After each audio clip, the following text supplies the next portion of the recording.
দুবরাজপুর থানার ব্যবস্থাপনায় রক্তদান শিবির।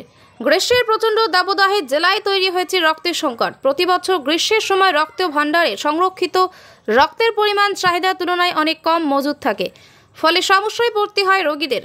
রক্তের এই সংকট নিরসনে এবার এগিয়ে এলো বীরভূম জেলার পুলিশ প্রশাসন।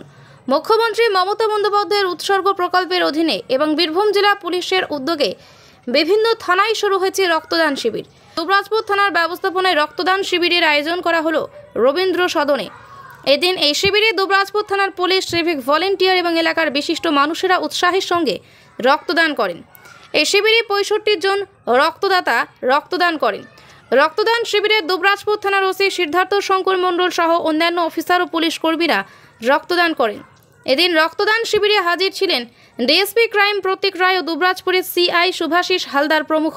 দুবরাজপুর থেকে শেখ অলি মোহাম্মদের রিপোর্ট, বীরভূমের খাস খবর।